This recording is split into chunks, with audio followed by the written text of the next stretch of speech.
नमस्कार दोस्तों, अगर आपको हमारी वीडियो पसंद आती है तो चैनल को सब्सक्राइब करें, वीडियो को लाइक करें और बेल आइकन को ज़रूर प्रेस करें।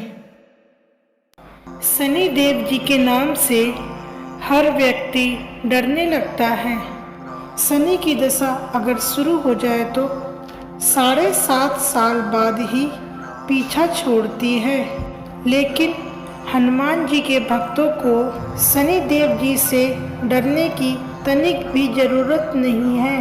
एक बार शनि देव जी ने हनुमान जी को डराना चाहा, लेकिन वह नाकामयाब रहे। महान पराक्रमी हनुमान जी अमर हैं।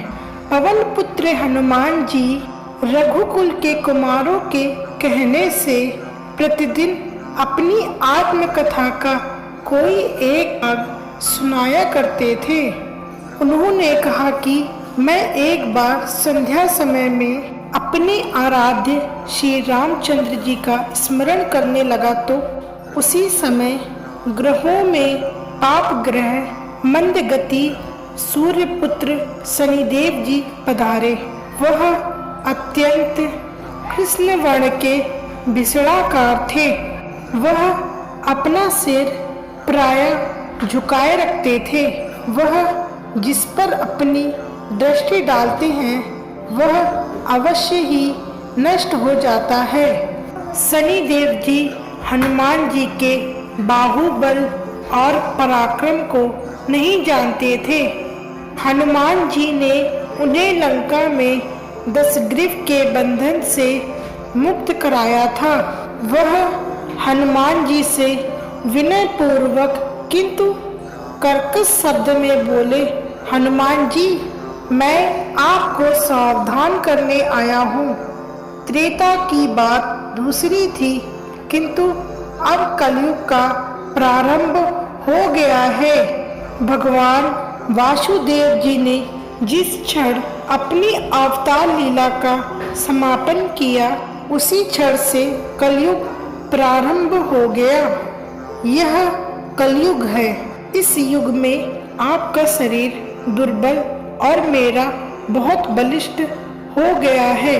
अब आप पर मेरी 7.5 की दशा प्रभावी हो गई है। मैं आपके शरीर पर आ रहा हूँ। शनि देव जी को इस बात का तनिक भी ज्ञान नहीं था कि श्री रघुनाथ जी के चरण आश्रितों पर काल का कोई भी प्रभाव नहीं होता। करुणा निधान जिनके हृदय में एक क्षण को भी आ जाती है, काल की कला वहाँ सर्वथा निष्प्रभावी हो जाती है। सर्वसमर्थ ब्रह्म के सेवकों का नियंत्रण संचालन पोषण प्रभु ही तो करते हैं। उनके सेवकों की ओर दृष्टि उठाने का साहस कोई भी सुर असुर करे तो स्वयं उसका अनिष्ट होता है। शनि देव के अग्रज यमराज भी प्रभु के भक्तों की ओर देखने का साहस नहीं करते। हनुमान जी ने शनि देव जी को समझाने का बहुत प्रयत्न किया। ग्रहों का प्रभाव पृथ्वी के मरणशील प्राणियों पर ही पड़ता है। कृपया मुझे अपने आराध्य का स्मरण करने दें। मेरे शरीर में श्री रघुनाथ जी के अतिरिक्त दूसरे किसी को भी स्थान नहीं मिल सकता। लेकिन शनि देव जी को इससे संतोष नहीं मिला। वे बोले, मैं सृष्टिकर्ता के विधान से विवश हूँ। आप पृथ्वी पर रहते हैं, अतः आप मेरे प्रभुत्व क्षेत्र से बाहर नहीं हैं। पूरे 22.5 वर्ष व्यतीत होने पर 7.5 वर्ष के अंतर से 2.5 वर्ष के लिए मेरा प्रभाव प्राणी पर पड़ता है, किंतु यह प्रभाव गौण है। आप पर मेरी 7.5 आज इसी समय से प्रभावी हो रही है। मैं आपके शरीर पर आ रहा हूँ और इसे आप टाल नहीं सकते। फिर हनुमान जी कहते हैं, अगर आपको आना ही है तो आइए। अच्छा होता कि आप मुझ वृद्ध को छोड़ ही देते। फिर शनिदेव जी कहते हैं, कलयुग में पृथ्वी पर देवता या उपदेवता को नहीं रहना चाहिए। सबको अपना आवास सूक्ष्म लोकों में ही रखना चाहिए।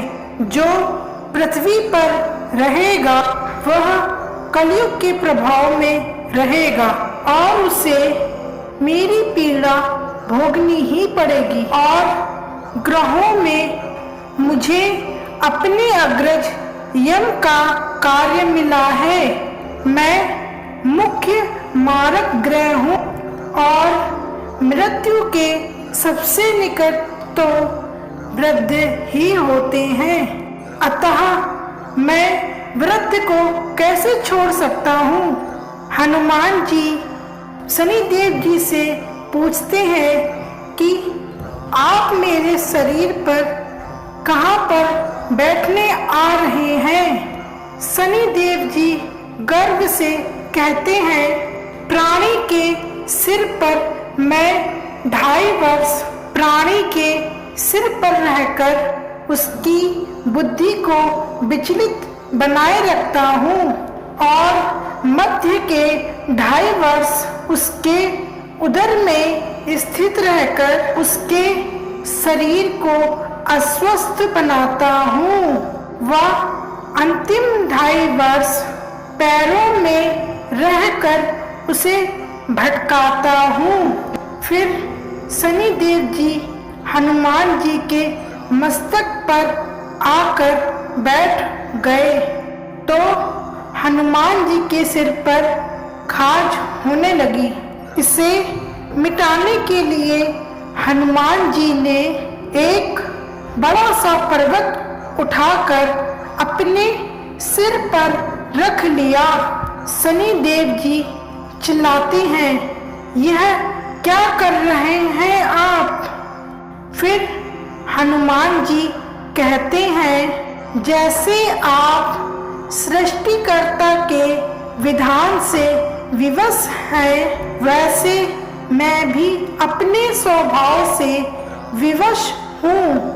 मेरे मस्तक पर खाज मिटाने की यही उपचार पद्धति है और आप अपना कार्य करें, मैं अपना कार्य कर रहा हूँ।